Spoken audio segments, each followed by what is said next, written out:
students. Our freedom fighters are our real heroes who played important role in independence in India's independence. Many freedom fighters like Mahatma Gandhi, Jawaharlal Nehru, Bala Gangadhar Tilak, Subhash Chandra Bose, Bharatiyar, Bhagat Singh, Jhansi Rani, V.O. Sundar Pillai, Kamarajar are sacrificed for lives in India. Thank you.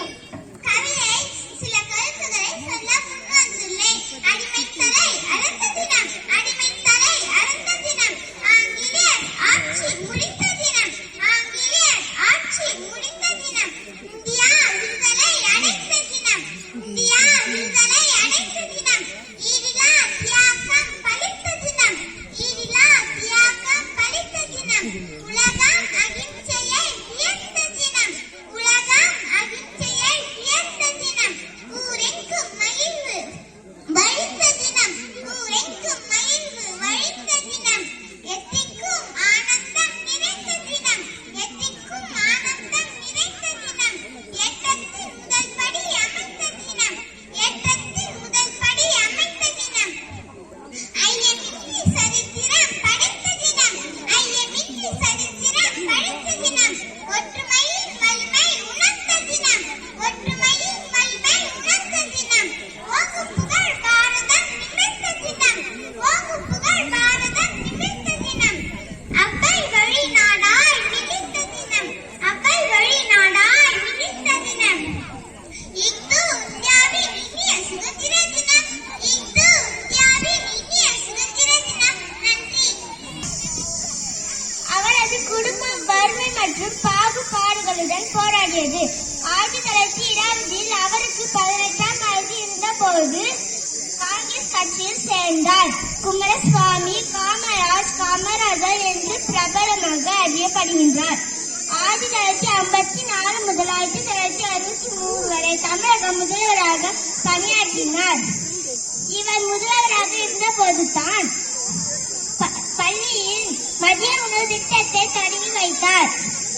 விவசாயம், கல்வி மற்றும் தொழில் வளர்ச்சியை மேம்படுத்தினார். 1976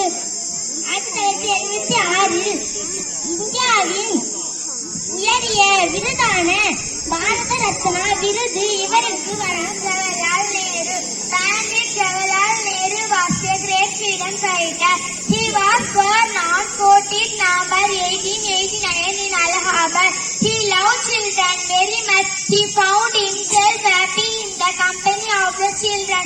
So he was called the Chacha Nehru by the children. He used to wear a red rose. Nehru used to celebrate his birthday as a children's day, that's on November 14. He was first Prime Minister of India. He was a leading figure in the Indian independence. He was a writer and figure hopes and speeches the discovery of India. He was an Indian freedom fighter.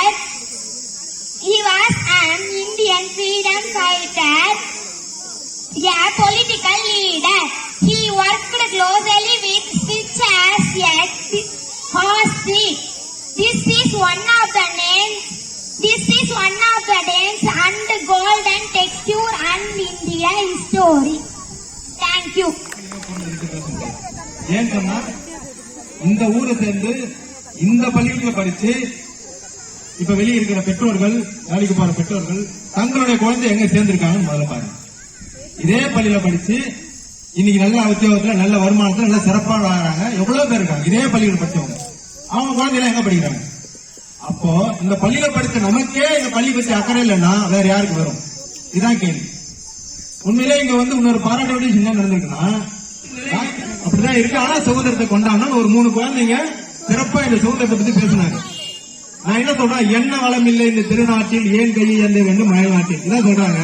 அதே மாதிரிதான் என்ன குறை இருக்கு இந்த பள்ளிக்கூடத்துல, ஏன் நம்ம வெளியூர் பள்ளிக்கு போகணும்? இதான் கேள்வி. உங்களுக்கு இந்த பள்ளிக்கூடத்துல என்ன குறை இருக்குன்னு வந்து நீங்க சேர்ந்தாதான் தெரியும். காம்பவுண்ட் உள்ளே வராம வெளியே வேடி பார்த்துட்டு போயிட்டா பள்ளிக்கூடம் என்னன்றது யாருக்குமே தெரியும். இந்த ஊர்ல எவ்வளவு பேர் இப்படிதான் பயணிக்கிறோம். இந்த சாலையில இந்த பள்ளிக்கூட காம்பவுண்டை தாண்டி எல்லாம் போறாங்க. ஆனா எத்தனை பேர் இந்த பள்ளிக்கூடத்துக்கு திரும்பி பாக்குறான்னு தெரியல எனக்கு.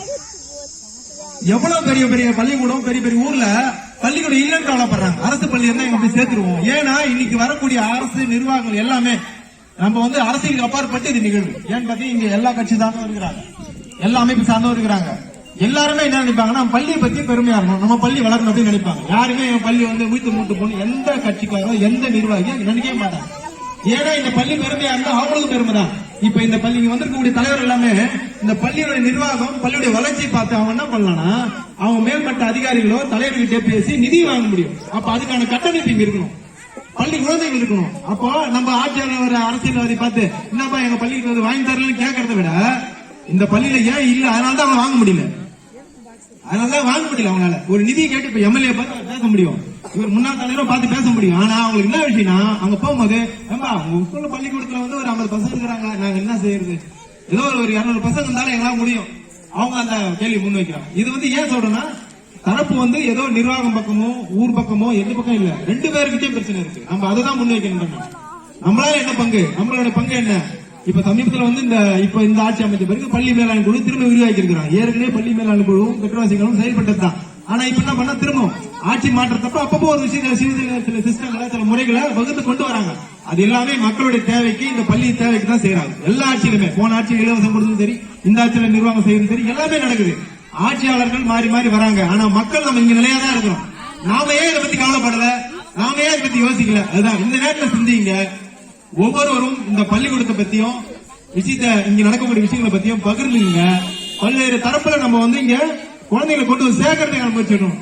குறிப்பாக சொல்ல போனா அரசு வழி படித்தவங்களுக்கு அதிக முக்கியத்துவம் கண்டிப்பா பள்ளியிலும் வேலை வாய்ப்புல கொடுத்து இருக்கிறாங்க. இதை நம்ம நல்லா புரிஞ்சுக்கணும். செய்தி பாக்குறீங்க, டிவி எல்லாம் பார்த்துதான் இருக்கிறீங்க. அரசு பள்ளியில படிக்கிறவங்களுக்கு அதிக முன்னுரிமை கிடைக்குது. நீங்க வந்து தனியார் பள்ளியில படிக்கிற எவ்வளவு குழந்தைகள் பாத்தீங்கன்னா இங்க இருக்கக்கூடிய திறமை அவங்க கிட்ட இருக்கவே இருக்காது. நான் அடித்து சொல்ல முடியாது, 100% அடித்தே சொல்லலாம். ஏன்னு கேட்டீங்கன்னா இங்க வந்து சுயமா சிந்தித்தல் என்பது நடைமுறைப்படுத்துது. அந்த குழந்தையோட ஆற்றலை சுயமா